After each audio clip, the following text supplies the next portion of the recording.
Hello, fabulous Capricorn. Welcome to your horoscope for the month of March 2016, Love Focus. I am your astrologer, Nadiya Shah. Thank you for being here.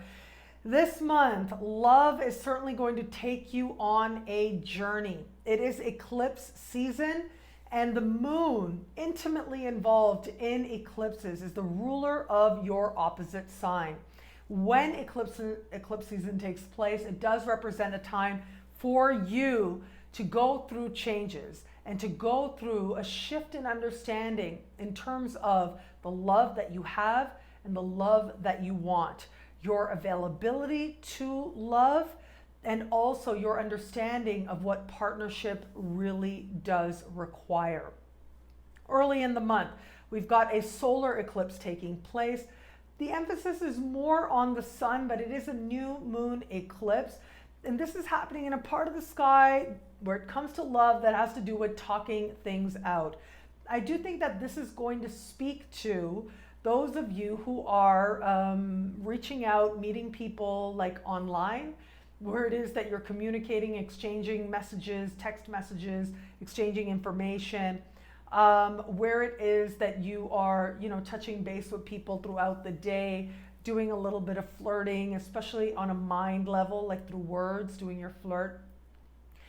This to me does say that if you are in an established bond, you're feeling like you want this person to stay connected to you, you want this person to stay near you, you feel like there's a feeling with this that you have a lot to say, but you may not necessarily be conscious of that, but that's the only way you know how to say it, is by keeping in touch and wanting to reach out. This can also be a time, if you are getting to know somebody, this can be a time when the text messages, the number of them start going up. And if you are open to meeting someone new, chances are with this eclipse, you might find yourself connecting with someone online. So be mindful of that. Be mindful that, as I like to say, this is a Pisces eclipse after all. And even though eclipses tend to bring clarity, at the same time, it's a Pisces eclipse. And so Pisces isn't always very clear. And given that Jupiter is standing across this eclipse, my advice really is to strive to talk to the person as soon as you can, webcam, whatever.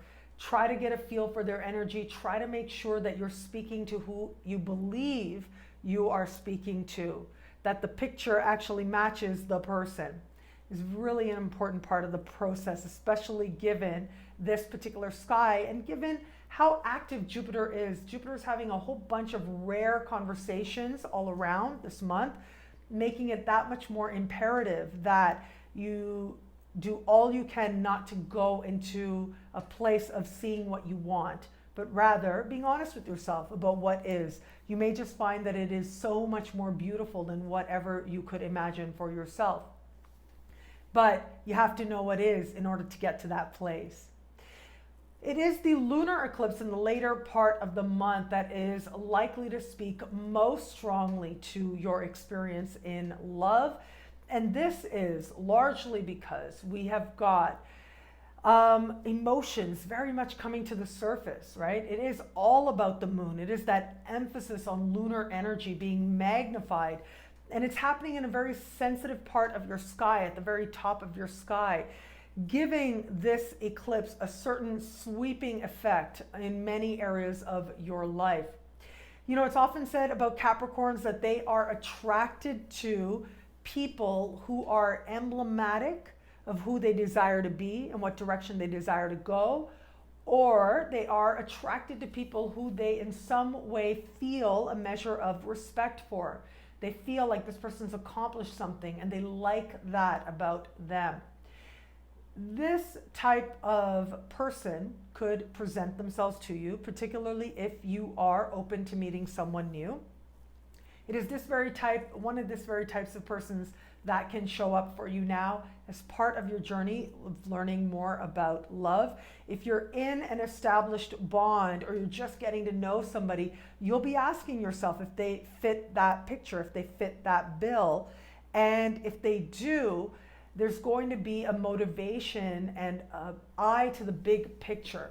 Simultaneously with this eclipse is a meeting of Jupiter, and or rather a conversation between Jupiter and Saturn. So this conversation does suggest that the inspiration of today, you're striving to and working to bring the inspiration of today and have it work with the larger picture. It's like playing it smart, thinking ahead, and in some cases thinking way ahead, wanting something solid and secure and stable, trusting that you can have it, but also planning for it. And so when I see this, it does suggest that the likelihood of you sort of getting caught up in a moment and letting it, letting yourself get carried away, very unlikely with this. Much more likely is you'll be thinking big picture.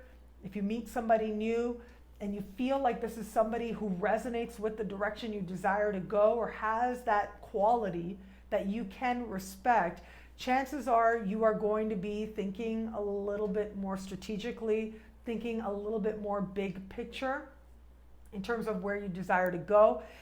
If you are not, okay, let's say you are not, even thinking along those lines, then it could be that you attract experiences that show you or give you an insight into what it is that you do want in the fullness of time.